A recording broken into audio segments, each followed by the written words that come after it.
우리의 믿음의 상태는 우리의 모든 것이 평안하게 잘 돌아갈 때는 잘 모릅니다. 그러나 갑자기 예상치 못한 사건이 발생하고 또 인생의 풍랑을 만나게 되고 어려움이 닥칠 때에 그동안 내가 무엇을 의지하고 믿고 있었는지를 깨닫게 됩니다.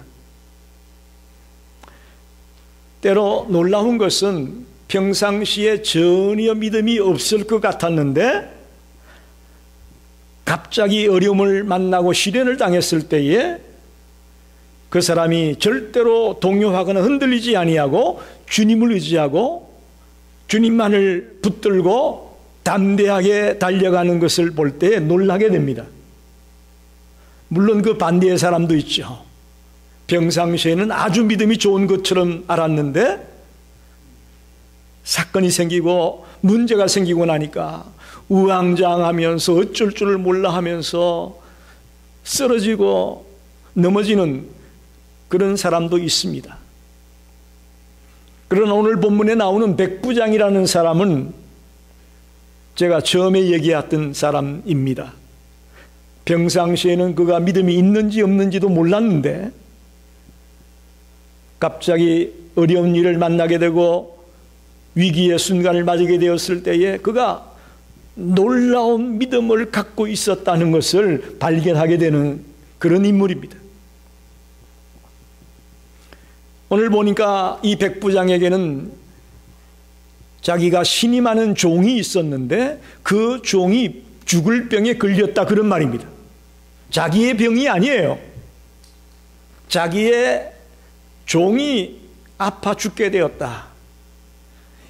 똑같은 얘기가 마태복음에도 나와 있는데 마태복음에는 보면 중풍병에 걸려서 죽게 생겼다 그렇게 말합니다.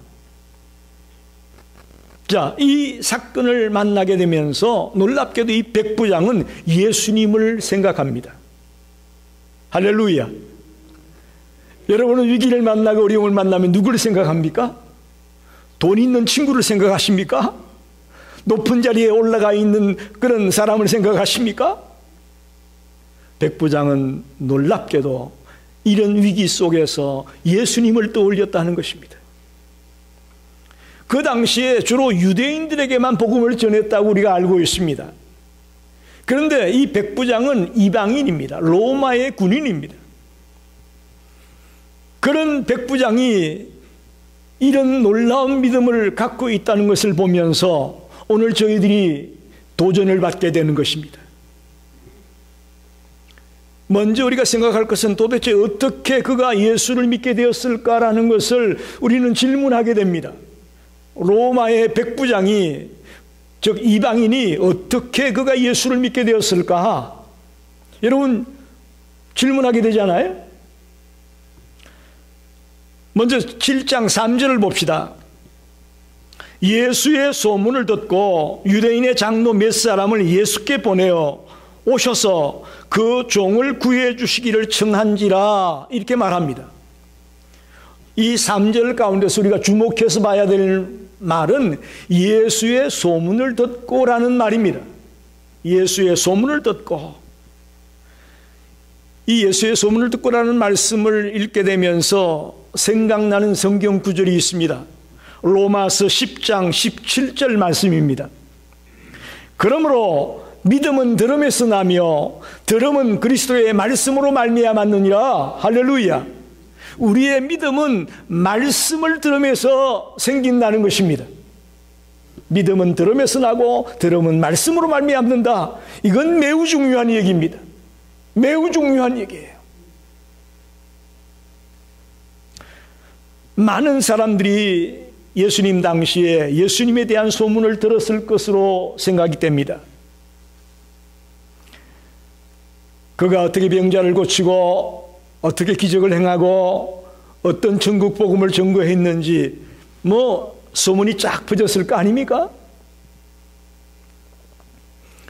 그러나 많은 사람들이 그저 듣는 것으로 끝났습니다. 요즘도 마찬가지잖아요. 우리가 예수를 믿으라고 복음을 전해보면 그저 한 귀로 듣고 흘려버리는 사람이 태반이에요. 그 예수님 당시에도 마찬가지입니다. 수많은 예수의 기적과 능력과 권능을 보고 또 복음을 듣고 이러면서도 별로 귀담아 듣지 않았습니다. 그러나 이 백부장은 비록 예수를 직접 만나진 않았지만 소문을 듣고 그가 하는 일들을 보면서 그의 소리를, 그의 말을 마음에 품었다고 우리는 볼 수가 있습니다. 또 그가 했던 말들을 기억하고 갈망하고 사모하고, 그러면서 그의 마음속에 예수님이 구원자가 될 수 있고 우리를 살려줄 수 있는 분이라는 믿음을 갖게 되었다라고 우리는 추론해 볼 수가 있습니다. 예수의 소문을 듣고 그가 어떤 분이다, 어떤 일을 했다, 어떤 말을 했다라는 이런 모든 것들을 마음에 새기고 품고 있으면서 그것이 믿음이 되어지는 그런 모습을 우리는 연상해 볼 수가 있습니다. 이런 백부장의 믿음의 상태가 도대체 어떤 상태였을까 오늘 생각해 보려고 하는 겁니다. 도대체 백부장의 믿음이 어떤 믿음이었을까? 첫째로 백부장의 믿음은 간구하는 믿음이었습니다. 간구하는 믿음이었다. 오늘 1절에 보니까 예수님이 가버나움에 들어갔다 이렇게 되어 있죠. 가버나움이라는 곳에는 로마의 군대가 주둔해 있는 곳이었습니다. 그 당시 유대 땅은 로마의 지배하에 있었습니다. 특별히 백부장이란 로마 군인들을 100명을 지도하는 지도자입니다. 그를 이끌어서 백부장이라고 하는 거예요. 100명의 로마의 군사를 이끌어 나가는 자이기 때문에 백부장이에요. 우리 한국 군대로 말하면 중대장급 된다고 할까요? 중대장급 되는 그런 지도자입니다. 당시에 로마는 세계 최강의 제국이었습니다. 최강의 제국이었어요. 그렇기 때문에 그 로마의 최강의 부대의 백부장은 굉장한 영향력을 가지고 있었습니다. 그런데 아무리 영향력을 가지고 있고 아무리 근세가 있고 아무리 대단한 그런 지도자였지만 그가 할 수 없는 일이 있었어요. 그게 뭐냐? 자기의 사랑하는, 신뢰하는 종이 죽게 생겼는데 자기가 할 수 있는 게 아무것도 없는 거예요. 그러자 백부장은 오늘 본문에 보니까 7장 3절에 유대 장로들을 보내어서 내 종을 좀 낫게 해달라고 요청했다고 되어 있습니다. 그런데 특이한 것은 똑같은 내용이 마태복음 8장에 나오는데 거기 5절 6절에 보면 여기에는 백부장이 직접 예수께 가서 간구한 것으로 그렇게 표현이 되었습니다. 마태복음 8장 5절 6절을 보게 되면 예수께서 가버나움에 들어가시니 한 백부장이 나와 간구하여 이르시되 주여 내 하인이 중풍병으로 집에 누워 몹시 괴로워하나이다. 그죠? 누가복음에는 백부장이 직접 못 가고 유대 장로들을 통해서 간청을 했는데 마태복음에는 백부장이 직접 가서 간구한 것으로 표현이 되고 있습니다. 이것은 잘 들어보십시오. 마태가 사건의 세부적인 내용에 포커스를 맞췄다기보다는 그 사건의 핵심적인 내용에만 마태는 포커스를 맞췄다고 봅니다. 반면에 누가는 일어난 일들을 사실대로 그대로 있는 그대로 기록했다라고 보는 것이 맞습니다. 그걸 어떻게 알 수 있느냐? 7장 7절을 보게 되면 백부장이 이렇게 말하죠. 그러므로 내가 죽게 나아가기도 감당하지 못할 줄을 알았나이다. 자기가 죽게 나아가기도 감당치 못하겠다, 이런 말을 하잖아요. 그 얘기는 백부장이 직접 나가서 간구했다는 말이 아니잖아요. 그렇게 볼 때에 더 사실적으로 있는 그대로의 모습을 표현한 것은 누가복음의 내용이 맞다라고 보는 거죠. 그래서 직접 자기가 가서 예수님께 간구했다는 것보다는 유대 장로들을 통해서 청하고 간구했다는 말이 더 실제적인 사건이다, 이렇게 봅니다. 그러나 분명한 것은 자기가 직접 가지는 않았지만 유대 장로들을 통해 주님 앞에 간절하게 간구했다는 것만은 사실입니다. 이건 바꿀 수가 없습니다. 사랑하는 종이 죽어가고 있어서 이 문제를 가지고 주님께 간절히 간청하고 있고 간구하고 있다라는 겁니다. 여기 간절히 구한다 이런 말은 종의 쾌유를 바라는 그 애절한 마음이 담겨 있습니다. 또 주님의 치유의 능력을 믿는 강한 의지를 가지고 있던 것입니다. 그런 심정으로 예수님께 간절히 구했다 그런 말입니다. 또 놀랍게도 백부장은 예수님을 주님이라고 표현합니다. 죽게 나아가기도 주님 이렇게 표현하잖아요. 이것은 예수님을 주인이다, 높은 지위에 있는 사람이다, 또 왕이다, 통치자다 이런 의미를 갖고 있는 것이 주님 그런 뜻입니다. 이렇게 볼 때 백부장은 예수님을 우주의 통치자요 창조자요 하나님이 바로 예수님임을 믿었다는 표현입니다. 그 하나님께, 그 예수님께 간절히 간구하는 그런 믿음을 백부장이 가지고 있었다는 것입니다. 놀랍습니다, 여러분. 저와 여러분도 이 백부장과 같이 주님을 정확하게 고백할 수 있는 자가 되기 바랍니다. 이거 굉장히 중요한 거예요. 너가 믿는 예수가 어떤 분이냐? 이렇게 물었을 때 우리는 담대하게 나의 주인이고 나의 왕이고 나의 통치자고 이 우주 만물의 창조자고 승리자요 구원자를 나는 믿습니다 라고 고백할 수 있어야 됩니다. 그게 예수 믿는 사람이에요. 근데 오늘날 많은 그리스도인들이 너가 믿는 예수가 누구냐? 라고 말하면 우물쭈물거리고 머리를 긁고 대답을 못합니다. 오늘 백부장은 그렇지 않았습니다. 주님이라고 분명하게 고백하고 있습니다. 여러분 어떻습니까? 오늘 백부장이 위기를 만났을 때 예수님을 찾고 그에게 간구하고 있는 이 믿음을 통해 도전받기를 바랍니다. 우리는 문제가 생기면 사람을 찾아갑니다. 우리는 문제가 생기면 자기 세상적인 경험을 의지하려고 합니다. 여러분, 세상적인 방법이나 경험 가지고 해결할 수 없는 문제가 이 땅에 너무나 많습니다. 너무나 많습니다. 우리는 백부장과 같이 어떤 어려움을 만났을 때에, 위기의 순간을 만났을 때에 주님 앞에 나가 간절히 간구하는 그런 믿음을 소유하게 되시기를 간절히 축원합니다. 여러분, 간구하는 게 믿음이에요. 믿음이 없는 사람은요 간구도 못합니다. 여러분, 그걸 아셔야 돼요. 정말 남들에게 얘기할 수 없고 말할 수 없는 그런 고민거리를 안고 주님 앞에 간절히 간구할 수 있다면 그건 믿음이 있는 분이고 대단한 믿음이라고 저는 믿습니다. 당연히 누구나 어려운 일 당하면 기도하지 않느냐? 아니에요. 제가 만난 수많은 사람들은 그렇지 않았습니다. 어려운 일을 만나도 간구할 줄을 몰라요. 세상적인 방법만 찾아가고 사람 찾아가고 돈 찾아가고 그런 걸로 급급했지 딱 무릎을 꿇고 하나님 살려주세요, 주님만이 나의 문제를 해결해 줄 수 있는 분입니다라고 엎드리는 간구하는 자, 간구하는 믿음 찾기 어려웠어요. 오늘 나온 저와 여러분이 그런 간구하는 믿음을 갖게 되기를 꼭 부탁드립니다. 두 번째 백부장의 믿음은 겸손한 믿음이었습니다.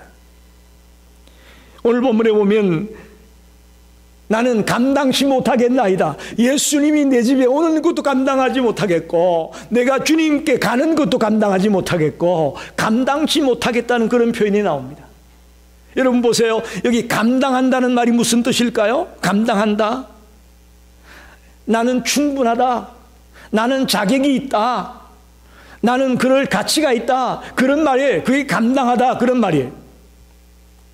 반대로 얘기하면 감당치 못한다 그런 말은 뭐예요? 난 자격이 없어요. 나는 자격이 없고 나는 그럴 만한 가치가 없는 자예요. 그런 표현이에요. 여러분, 오늘 본문에 보면 백부장이 유대인들을 사랑했습니다.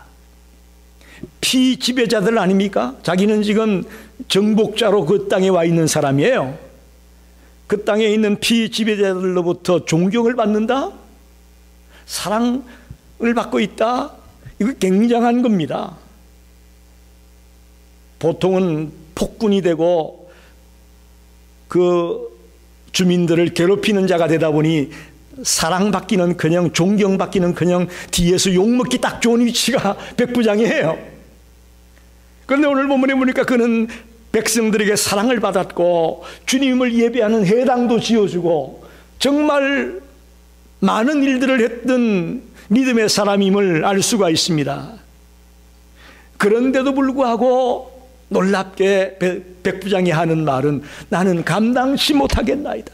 나는 자격이 없습니다. 나는 주님 앞에 나아갈 자격도 없고 주님이 우리 집에 오는 걸 내가 감당할 수 있는 자격이 없습니다. 그럴 만한 가치가 나에게는 없습니다. 그런 고백을 하고 있습니다.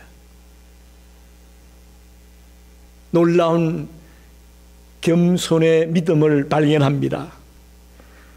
주님은 이 겸손한 믿음을 기뻐하셨습니다.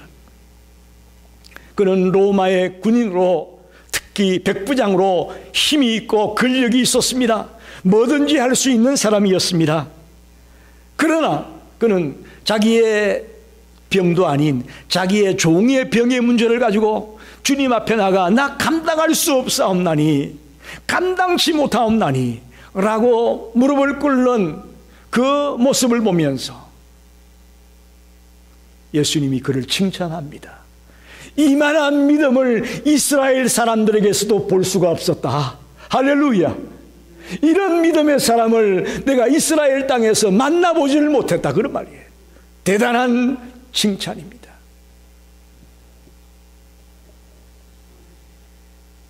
사람들은 내가 다른 사람보다 조금 공부를 많이 했거나 또 돈이 좀 더 있게 되면 우쭐거리게 되고 교만하게 됩니다.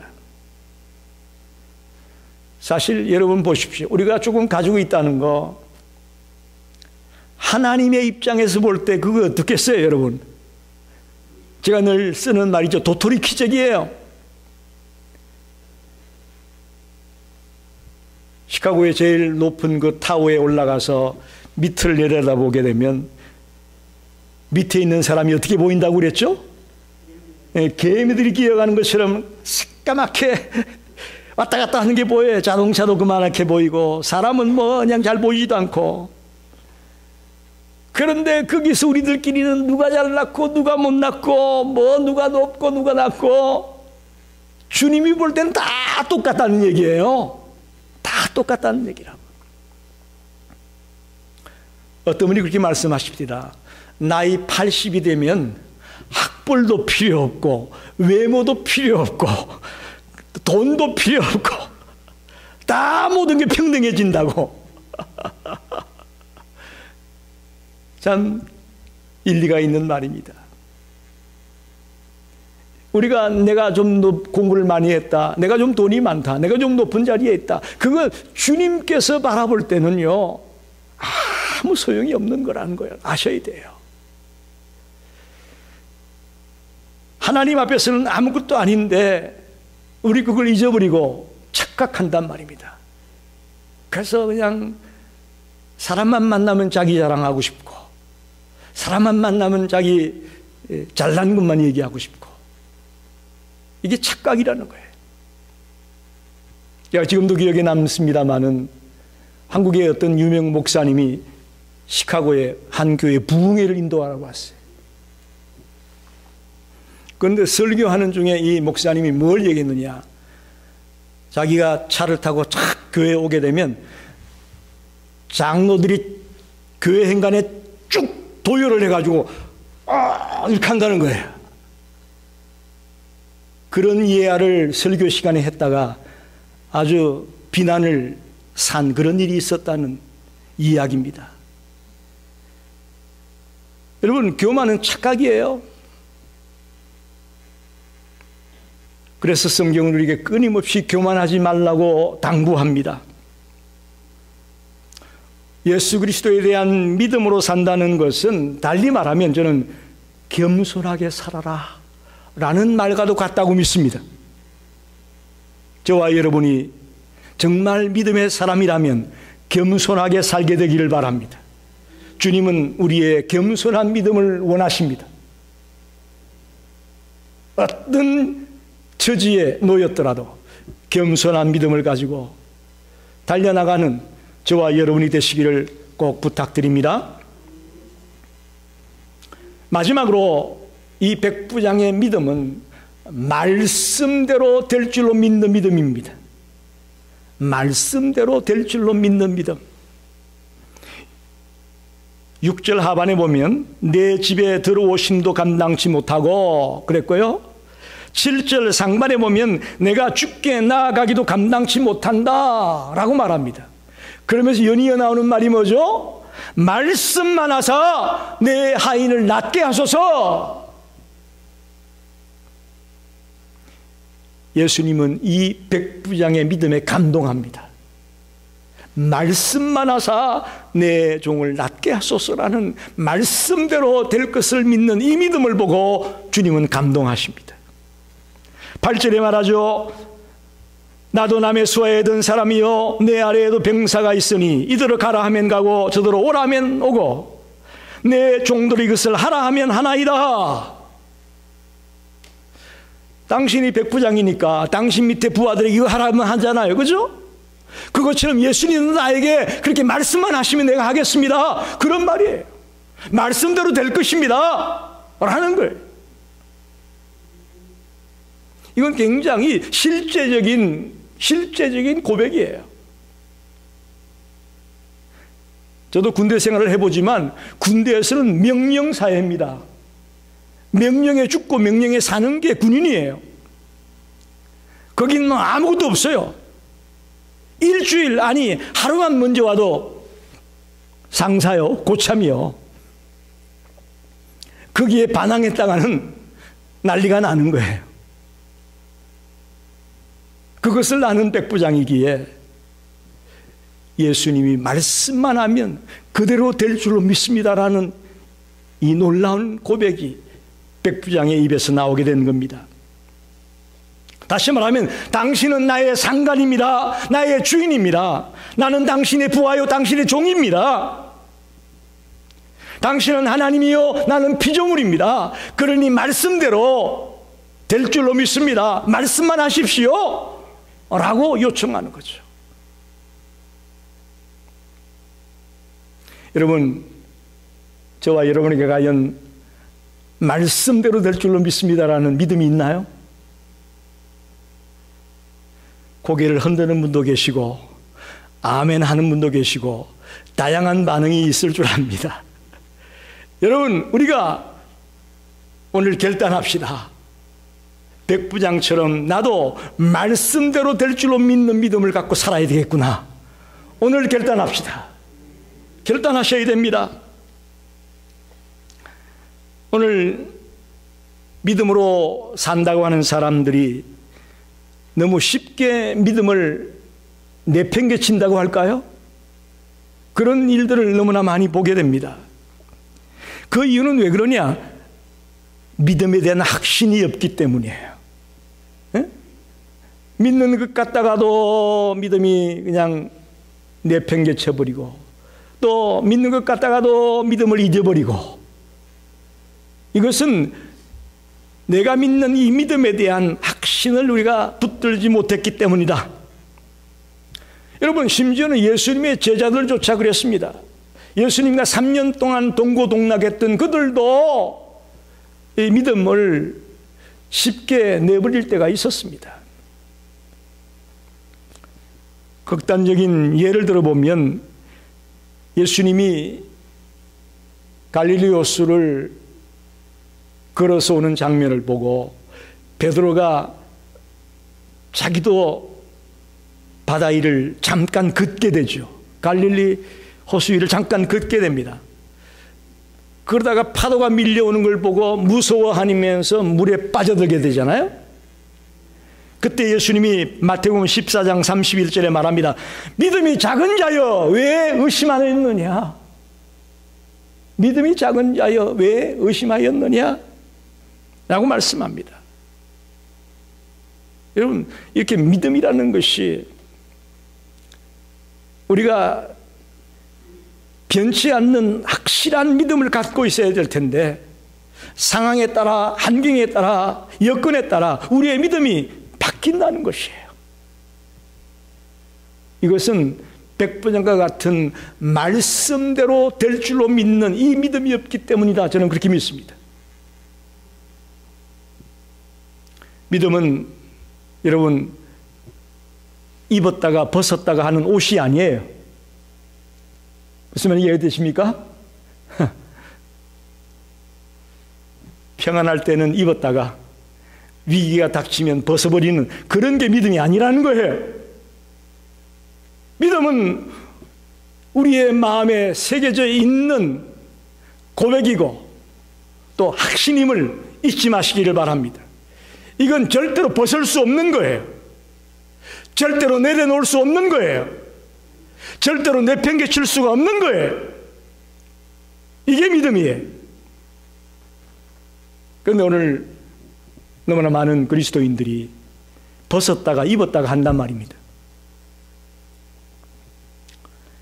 예수님은 이렇게 말씀대로 될 줄로 믿는 믿음의 사람을 만나본 적이 없기 때문에 이 백부장을 만나게 되면서 너무너무 예수님이 감동한 겁니다. 너무너무 기뻤던 거예요. 이만한 믿음의 사람을 내가 만나본 적이 없다.